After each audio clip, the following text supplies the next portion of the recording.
오늘 아침 우리에게 주시는 하나님 말씀은 열왕기상 15장 1절로 8절까지의 말씀입니다. 열왕기상 15장 1절로 8절까지의 말씀을 봉독하겠습니다.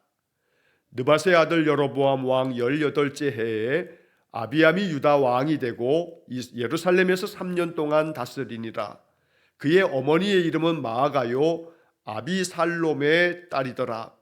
아비암이 그의 아버지가 이미 행한 모든 죄를 행하고 그의 마음이 그의 조상 다윗의 마음과 같지 아니하여 그의 하나님 여호와 앞에 온전하지 못하였으나 그의 하나님 여호와께서 다윗을 위하여 예루살렘에서 그에게 등불을 주시되 그의 아들을 세워 뒤를 잇게 하사 예루살렘을 견고하게 하셨으니 이는 다윗이 햇사람 우리아의 일 외에는 평생의 여호와 보시기에 정직하게 행하고 자기에게 명령한 모든 일을 어기지 아니하였음이라. 르호보암과 여로보암 사이에 사는 날 동안 전쟁이 있었더니 아비암과 여로보암 사이에도 전쟁이 있으니라. 아비암의 남은 사적과 그 행한 모든 일은 유다 왕 역대지략에 기록되지 아니하였느냐. 아비암이 그의 조상들과 함께 자니 다윗성에 장사되고 그 아들 아사가 대신하여 왕이 되니라. 아멘. 자, 오늘 열왕기상 15장 1절로 8절까지의 말씀을 읽었습니다. 지금 우리는 분열왕국의 역사를 하나씩 지금 읽어가고 있습니다. 솔로몬 이후에 이스라엘이 남북으로 분열이 되어서 저 북쪽에는 이스라엘이라고 하는 이름으로 북왕국 이스라엘, 바로 여로보암으로부터 시작되어지는 북왕국 이스라엘의 역사가 전개가 됩니다.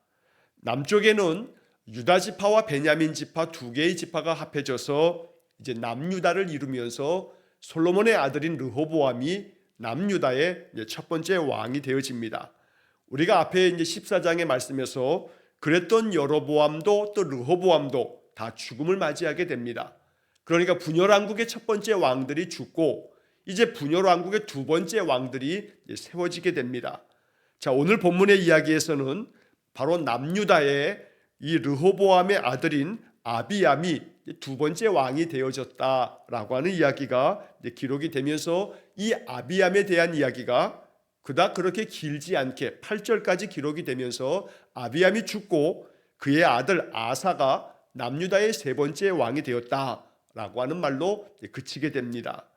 자, 지금 여기 1절부터 8절까지의 이야기가 전형적인 그러한 이스라엘 백성들 또 남유다 백성들의 그 왕들의 이야기를 쓸 때 가장 기본적인 그런 형태가 됩니다. 아묵의 왕이 유다의 왕이 되어서 또 이스라엘의 왕이 되어서 몇 년 동안 다스렸다. 그 몇 년 동안 다스리는 동안에 그가 어떻게 했다라고 하는 것을 적어 놓으면서 마지막에 가서는 그가 이제 죽어서 조상들과 함께 자게 되었고 그리고 그를 대신해서 그의 아들 아무개가 왕이 되었다. 이런 형태로 이 열왕기서의 이야기가 계속 반복이 되어질 것입니다. 그 중간중간에 이제 각각의 왕들마다 그들이 어떻게 하나님 앞에서 살았는지에 대한 평가가 나오고 또 그들과 관련되어져 있는 여러 가지 에피소드가 있는 그런 왕들은 보다 더 상세하게 그때의 일들을 적어 놓은 그런 형태를 띠고 있습니다. 자, 여기 1절의 말씀을 보시게 되면 느밧의 아들 여로보암 왕 18째 해에 아비암이 유다 왕이 되고 라고 적혀 있습니다. 역사를 저술하면서 서술하면서 북왕국 이스라엘의 왕이 몇 년째일 때 남쪽에는 어떤 왕이 되었다. 또 혹은 남왕국의 어떤 왕이 몇 년째일 때 북쪽의 북왕국의 이스라엘은 누가 왕이 되었다라고 하는 형태로 남쪽이나 북쪽이나 어떤 왕이 계속해서 아직 살아있을 때에 그 사람이 왕이 된 지 몇 번째 해에 그 다른 쪽의 왕이 누가 왕이 되었다라고 하는 형태를 쓰면서 바로 이것이 역사적인 기록의 어떤 정확성을 띠기 위해서 이러한 서술 방법을 사용하고 있는 겁니다. 자, 앞 시간에서도 우리가 14장의 이야기를 읽으면서 몇 차례 말씀드린 것처럼 여로보암 왕은 북왕국 이스라엘에서 22년 동안 나라를 다스렸습니다. 그리고 남쪽의 르호보암 왕은 17년 동안 나라를 다스렸습니다. 그러니까 르호보암이 죽고 난 다음에 지금 여기 아비암이 왕이 됐을 때에도 여전히 북쪽의 여로보암은 22년을 왕으로 있었기 때문에 바로 여로보암 제18년째 18째 해에 남쪽에서는 바로 르호보암이 죽고 그의 아들 아비암이 왕이 되었다는 겁니다. 자, 그리고 이 아비암은 2절의 말씀에 보니까 예루살렘에서 3년 동안 다스렸다. 왕으로 재임하고 있는 기간이 3년밖에 되지 않았던 겁니다. 그의 아버지가 17년 동안 왕으로 있었던 것과는 비교해서 이 두 번째 왕인 아비암은 3년밖에 왕의 자리에 있지 못했다는 겁니다. 그 다음 우리 다음에서 보겠습니다만 여로보암의 아들 나답 같은 경우는 불과 2년 동안 왕이 되어 있다가 구테타에 의해서 이 나답이 죽으면서 그의 아들이 또 왕위를 이어가게 됩니다. 그러니 왕마다 어떤 왕들은 17년, 또 어떤 경우는 또 아비암은 3년, 또 그 다음에 이어지는 아사 같은 경우는 남유다의 세 번째 왕 아사는 자그마치 41년 동안에 남유다를 통치합니다. 그 숫자의 크고 작음은 그닥 그렇게 큰 중요한 의미를 갖지는 않겠습니다만 그럼에도 불구하고 하나님의 은혜를 얻어서 왕의 자리에서 오랜 동안에 통치하면서 그 나라를 안정되게 한 왕도 있는 반면에 또 반대로 오랜 기간 동안 어떤 왕들은 50년이 넘도록 나라를 다스리는 경우도 있습니다. 그러나 50년이 넘도록 나라를 다스리지만 영적으로는 굉장히 부패하고 타락하고 하나님께 거역하고 등지는 우상 숭배가 아주 그냥 모든 이스라엘에 팽배했던 그런 시절도 있었던 겁니다. 그래서 이 열왕기서에 있어서 각각의 왕들이 몇 년 동안 나라를 다스렸느냐라고 하는 그런 문제보다 중요한 것은 그 몇 년 동안 다스리는 동안에 그 왕이 어떻게 나라를 다스렸느냐, 하나님 앞에서 그 왕은 어떤 사람이었느냐라고 하는 그런 평가가 이 열왕기서에 적혀져 있기 때문에 우리가 주목해야 할 바는 바로 그런 내용이 되겠습니다. 자, 그런데 여기 지금 이제 2절 말씀에 보게 되면 이 아비암이 유다의 왕이 돼서 3년 동안 다스렸는데 그의 어머니의 이름은 마아가라고 되어 있고 아비살롬의 딸이더라 라고 적혀 있습니다. 자, 여기 열왕기서에서는 아비살롬의 딸이라고 적혀 있는 반면에 역대기의 말씀을 보게 되면 압살롬의 딸이라고 적혀져 있습니다. 자, 압살롬의 딸이라고 이렇게 적혀져 있는 것을 보면 바로 다윗의 셋째 아들이었던 압살롬, 다윗에게 반역을 행하기도 했던 그 압살롬의 딸이다라고 이렇게 이 아비암의 어머니 마아가가 압살롬의 딸이다라고 이렇게 적고 있는 겁니다. 자, 그런데 여기 딸이라고 하는 이 표현은 사실 히브리 사람들에게 있어서는 그 단어라고 하는 것이 이 딸이라고 번역은 돼 있습니다만 더러는 이 딸이라고 번역된 이 히브리 말은 자손들이라고 하는 그런 의미로도 번역이 되기도 하고 그럽니다. 우리 말처럼 딸, 아들 혹은 또 할아버지, 할머니, 또 어머니, 아버지 이런 부분에 있어서 이 구분이 정확치 않은 그런 단어들도 사용이 되어집니다. 그래서 성경학자들은 여기 딸이라고 번역되어진 것은 나중에 다음에 한 번 더 번역이 될 때는 이것이 손녀라고 이렇게 번역이 될 거다라고 보기도 합니다. 왜냐하면 이 압살롬의 딸이 아니라 압살롬의 손녀가 바로 이 마아가라고 하는 사람이기 때문에 이것이 잘못된 번역이다라고 이렇게 해석을 하고 있는 학자들이 있습니다. 그 말이 더 맞는 말인 것 같습니다. 다음번 번역이 될 때는 압살롬의 손녀라고 하는 말로 분명히 번역이 될 것 같습니다. 자, 그 다음에 이어지는 3절의 말씀에 보면 아비암이 그의 아버지가 이미 행한 모든 죄를 행하고 그의 마음이 그의 조상 다윗의 마음과 같지 아니하여 그의 아버지 그의 하나님 여호와 앞에 온전하지 못하였으나, 이게 바로 아비암에 대한 열왕기 저자의 평가입니다. 이 열왕기 역사서는 각각의 왕들이 어떠한 사람이었는지를 평가할 때 그가 하나님 앞에서 어떠한 삶을 살았느냐라고 하는 것이 기준이 됩니다. 그러면서 동시에 중요한 것은 여기 마음이라고 하는 단어가 반복이 되어집니다. 자, 아비암이 그의 아버지가 이미 행한 모든 죄를 행하고 그러니까 그의 아버지 르호보암이 행했던 모든 죄악된 것들을 이 아들 아비암도 그대로 행했다는 겁니다. 여기서 이 아들 아비암이 그의 아버지가 이미 행한 모든 죄를 행하고 아버지의 그 악한 행실을 그 아들이 그대로 배워서 아들도 그 아버지처럼 행하고 있다는 것이 성경의 평가입니다. 또 동시에 그의 마음이 그의 조상 다윗의 마음과 같지 않았다. 성경은 언제나 그 사람의 모든 행실도 중요하지만 그 사람의 마음이 어떠했느냐라고 하는 것을 굉장히 주의 깊게 기록하고 있습니다. 이 아비암은 그의 조상, 즉 조상 다윗이라고 되어 있지만 그의 할아버지 솔로몬, 그의 증조 할아버지 다윗과 같지 않았다라고 하는 것을 말하고 있는 것입니다. 아비암은 그의 아버지 르호보암, 그의 할아버지 솔로몬처럼 계속해서 죄악된 것들을 행하면서 우상 숭배에 빠지고 하나님 거역했던 겁니다. 그와 반해서 그의 증조 부인 다윗의 마음과 같지 않았다. 언제나 이 열왕기서의 기준이 다윗입니다. 다윗이 항상 기준이 되어서 다윗이 행한 것 같이 행하지 않았다.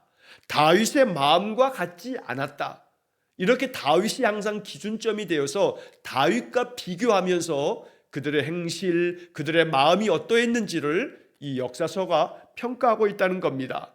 그래서 이 아비암도 역시 마찬가지로 그의 할아버지 솔로몬처럼 그의 아버지 르호보암처럼 그들의 그 악한 것들을 그대로 받아서 그 악한 행실을 버리지 아니하고 마음조차도 그의 증조부 다윗의 마음 같지 않고 하나님 앞에서 온전하지 못했다. 자, 그런데 그 다음 이어지는 4절의 말씀을 보게 되면 그의 하나님 여호와께서 다윗을 위하여 예루살렘에서 그에게 등불을 주시되 그의 아들을 세워 뒤를 잇게 하사 예루살렘을 견고하게 하셨으니. 자, 여기 이 말씀에 다윗을 위하여라는 구절이 나옵니다. 이렇게 이 아비암도 그의 아버지 르호보암처럼 악을 행하고 죄 가운데 빠져 있지만 그럼에도 불구하고 여전히 왕의 자리를 이어갈 수 있는 까닭은 하나님께서 이미 다윗에게 다윗을 위하여 약속해 주신 바가 있기 때문에 예루살렘에서 이 다윗을 위해서 그의 자손들이 그 왕위를 이어갈 것, 즉 등불을 주셨다라고 하는 것은 다윗의 그 아들들이 계속해서 자손들이 왕위를 이어갈 것을 약속해 주신 말씀입니다. 이렇게 다윗을 위하여 등불을 주셨기 때문에 하나님께서는 그의 아들들을 세워서 계속해서 왕위의 자리를 이어갈 수 있도록, 그리고 예루살렘이 그렇게 견고하게 세워져 가도록 만들어 주셨다는 겁니다. 여기 예루살렘을 견고하게 하셨다라고 하는 것은 이 예루살렘, 남유다의 수도였던 예루살렘이 이 왕들에 의해서 더욱더 견고했다, 이 말은 영적으로 견고했다는 얘기가 아닙니다.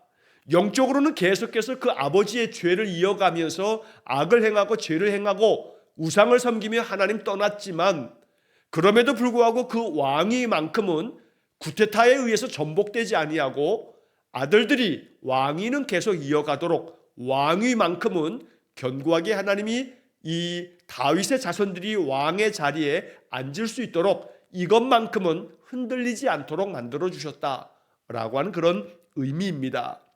우리는 이 4절 말씀을 읽으면서 다시 한번 마음의 깊은 기도를 드려야겠습니다.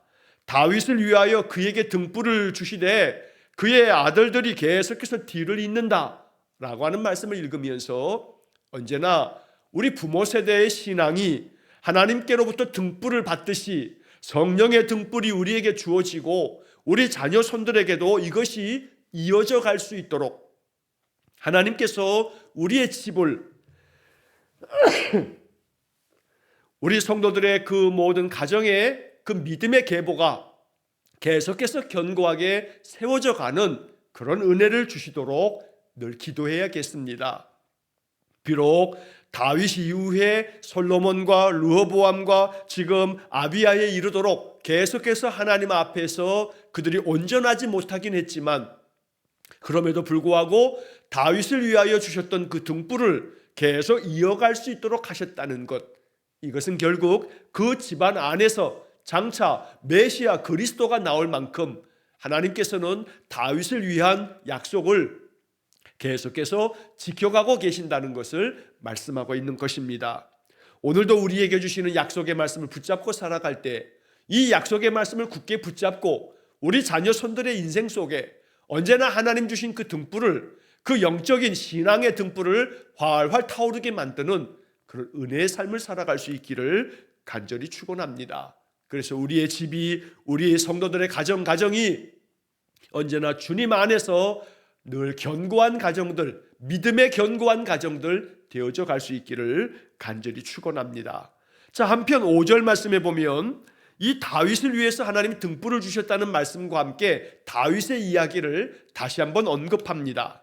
자, 다윗이 햇사람 우리아의 일 외에는 평생에 여호와 보시기에 정직하게 행하고 자기에게 명령하신 모든 일을 어기지 않았다라고 평가하고 있습니다. 그래서 다윗이 기준점이 된다는 겁니다. 다윗도 물론 연약함이 있는 사람이었습니다. 죄 가운데 빠져서 이 우리아의 아내 밧세바를 범하는 죄를 범하기도 했습니다. 심지어 그의 남편 우리아까지 요압 장군에게 이 우리아 장수를 전쟁터 맨 앞에 세워놓으라고 하면서 우리아가 결국은 죽임을 당하게끔 만드는 그런 모든 일을 참으로 다 계획하고 꾸민 것도 다윗이었습니다.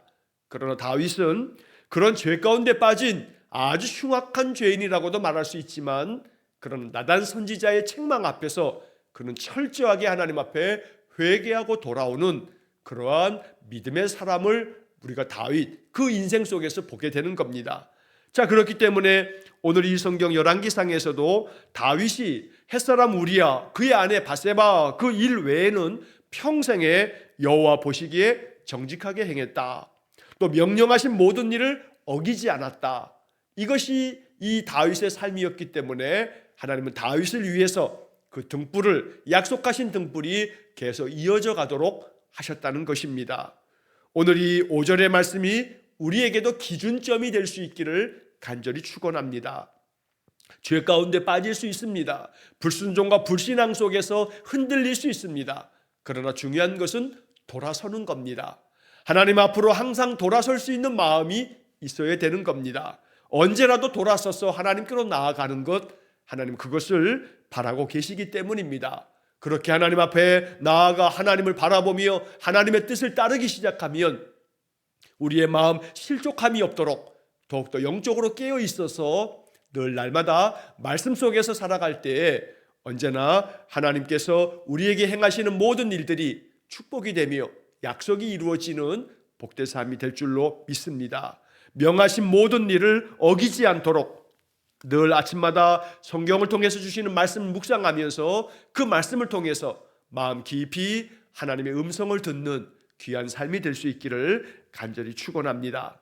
자, 이제 마지막 6절부터 8절까지의 말씀은 이 아비암의 인생에 대한 것들을 이제 마지막 정리하면서 6절에서는 르호보암과 여로보암 사이에 사는 날 동안 전쟁이 있었는데 그 다음 이어지는 아비암과 여로보암 사이에도 계속해서 전쟁이 있었다라고 말씀합니다. 남과 북이 단순히 분열되어져 나라가 나뉘어지는 것만이 아니라 그들이 계속해서 반목과 갈등 속에 분쟁이 계속되어졌다는 이야기를 적고 있는 겁니다. 아비암과 여로보암 사이에도 전쟁이 있다. 아비암이 3년을 다스렸기 때문에 여전히 그 아버지 르호보암과 또 아비암이 다스렸던 시대를 다 합해봐야 20년밖에 안 됩니다. 여로보암이 22년을 다스렸기 때문에 결국 르호보암과 아비암 이 남유다의 두 번의 왕이 지나갈 때까지도 북쪽에는 여로보암이 계속 왕이었던 겁니다. 그리고 이 남과 북이 계속해서 전쟁을 벌이면서 이 나라 사이에 굉장한 많은 고통의 세월들이 이어져 갔다고 말하고 있는 겁니다. 그리고 아비암에 남은 그런 여러 그가 행했던 일들은 그의 유대 왕의 역대 지략, 즉 역사서에 이 우리 열왕기상 말고도 전해져 내려오고 있지는 않지만 유다의 왕들의 그 역사적인 이야기들이 기록되어져 있는 기록이 있음을 보여주고 있는 말씀이기도 합니다. 한편 마지막 8절 말씀에서 아비암이 그의 조상들과 함께 자니 다윗성에 장사되고 역시 아비암도 이제 그의 조상들과 함께 죽음을 맞이하게 됩니다. 어느 누구도 예외일 수는 없습니다. 그도 역시 마찬가지로 하나님의 부르심을 받아 죽게 됩니다. 그리고 그의 아들 아사가 대신하여 왕이 되었다라고 하는 말씀으로 이제 8절 아비암의 이야기가 끝나게 됩니다. 남유다의 분열왕국 두 번째 왕인 아비암의 이야기는 이렇게 짧게 끝나게 됩니다. 그러나 여기서 우리는 다시 한번 마음 가운데 내가 무엇을 행할 것인가, 무엇을 따를 것인가, 누구에게서 배울 건가, 누구를 본받을 것인가 라고 하는 문제는 이 열왕기서에서 계속해서 언급하고 있는 중요한 주제가 됩니다. 아비암이 그의 아버지가 이미 행한 모든 죄를 행한 반면에 그의 조상, 그의 증조부인 다윗을 통해서 하나님은 그 왕위가 계속 견고하게 이어져 가도록 만드셨습니다. 명하신 모든 일에 있어서 명령을 어기지 않았던 그의 증조부 바로 다윗을 이어갈 수만 있었다면 이 남유다는 더 하나님의 은혜 안에 든든히 서갔을 겁니다. 그러나 안타깝게도 이 르호보암과 아비암은 하나님의 말씀을 등지고 그의 조상 다윗의 뜻을 따르지 않았던 겁니다. 그러나 우리가 뒤에서 이제 이어가겠습니다만 바로 오늘 본문의 8절의 마지막 부분에서 그의 아들 아사가 대신하여 왕이 됐다고 하는 이 말씀에 아사 왕은 남유다의 세 번째 왕이 되는 것인데 이 아사 왕은 41년 동안의 남유다를 다스리면서 정말로 온전하게 나라를 다스린 아주 하나님 앞에서 선한 왕으로서 이 아사의 이야기를 우리가 읽게 될 것입니다. 그래서 남유다의 역사 가운데서 선한 왕이 8명이 있다고 말씀드렸는데 그 선한 왕들 중에서 첫 번째로 이렇게 나타나는 왕이 아사 왕입니다. 언제나 우리의 인생의 삶에서 내가 어떤 길을 걸어갈 것인가, 선한 길을 걸어갈 것인가, 죄악된 길을 걸어갈 것인가, 생명의 길로 나아갈 것인가, 사망의 길로 나아갈 것인가, 이것은 언제나 우리 앞에 놓여져 있는 양갈래 길이 됩니다. 아침마다 우리가 하루를 살아갈 때도 마찬가지입니다. 오늘 하루 감사의 길을 걸어갈 것인가, 원망과 불평의 길을 걸어갈 것인가, 화평한 길을 걸어갈 것인가, 불안과 염려의 초조의 길을 걸어갈 것인가, 생명의 길을 걸어갈 것인가, 마음이 지옥 같은 지옥의 길을 걸어갈 것인가. 오늘 날마다 아침마다 우리는 우리의 삶의 길을 결정해야 되는 것입니다. 오늘도 주님의 음성을 듣고 주님을 따르며 주님과 동행하는 생명의 길을 걷기를 선택하고 오늘 한 날 감사하겠습니다. 오늘 한 날 더 많이 감사하고 더 많이 찬양하고 더 많이 마음 가운데 주의 이름으로 부르며 기도하면서 말씀을 따라가겠습니다. 오늘 한 날 하나님 앞에서 내가 온전하게 하루를 살겠습니다. 진실되게 또 겸손하게 사람들 사이에서도 사람들을 대할 때에도 하나님 자녀답게 예수 믿는 사람답게 내가 오늘 하루를 살겠습니다. 이렇게 마음에 작정하고 기도하는 시간, 바로 하루를 시작하는 아침이 바로 그런 시간입니다. 우리가 그렇게 하루하루를 살아갈 때에 하나님의 역사하심이 우리의 삶 속에 나타날 줄로 믿습니다. 언제나 말씀을 준행하며 살아가는 성도의 삶 속에 하나님은 그 약속을 잊지 아니하시고 우리의 삶 속에 펼치시는 겁니다. 성경의 역사들을 통해서 우리가 매우 귀한 영적 교훈을 얻어서 그러한 인생의 길을 걸어갈 수 있는 믿음의 사람들 되시기를 주의 이름으로 간절히 축원합니다. 기도하겠습니다. 자비로우신 아버지 하나님, 분열왕국의 남유다의 르호보암에 이어서 두 번째 왕이 된 아비암의 이야기를 오늘 읽었습니다. 그러나 안타깝게도 아비암 왕은 그의 아버지 르호보암이 이미 행했던 모든 죄악된 길에서 떠나지 아니하고 악을 행하며 여호와 앞에서 온전하지 못하였으나 그럼에도 불구하고 하나님 다윗을 위하여 등불을 세우시겠다 말씀하신 것을 이루사 그 나라를 계속해서 그의 자손들이 이어가도록 만드시는 하나님의 은혜를 봅니다. 주님, 먼저 이 아침 간절히 기도하옵기는 우리의 인생의 길이 생명의 길을 걷고 말씀 따라 걸어가는 인생 되어지기를 간절히 원합니다. 늘 그리할 수 있도록 우리의 마음을 지켜주시기 원합니다. 다윗의 마음이 언제나 하나님의 뜻을 받들어 하나님 명하신 말씀대로 준행하며 살았던 것처럼 오늘 우리의 삶이 그와 같이 되기를 원합니다. 그리하여 우리 자녀손들의 인생의 모든 삶에도 하나님의 은혜가 흐르도록 하나님 역사하여 주옵소서. 오늘도 이 아침 이 하루의 삶을 주님과 동행하기 위해 먼저 예배하면서 하루를 삽니다. 하루 동안 감당하는 많은 일들 속에서 하나님의 은혜를 경험하고 하나님의 도우심의 손길을 느끼면서 이 하루를 살며 우리 입에서는 감사와 찬양이 넘쳐 흐르는 복된 하루가 되게 해 주옵소서. 한날의 모든 삶을 주님께 의탁하오며 예수님 거룩하신 이름으로 기도하옵나이다. 아멘. 우리 구주 예수 그리스도의 은혜와 하나님 아버지의 극진하신 사랑과 성령의 교통하심이 언제나 하나님께서 내게 주신 등불 그 언약의 말씀이 꺼지지 아니하고 계속해서 우리의 가정과 우리의 자녀손들에게 이 주의 언약의 축복이 늘 견고하게 이어져 가기를 간절히 소망하며 이 한날도 진실되게 하나님 자녀답게 그리스도인으로서의 삶을 온전히 살아가기를 간절히 기도하는 머리 숙인 귀한 성도들 위해와 저들 가정과 온 가족들 위해 영원토록 함께 하시길 축원하옵나이다. 아멘.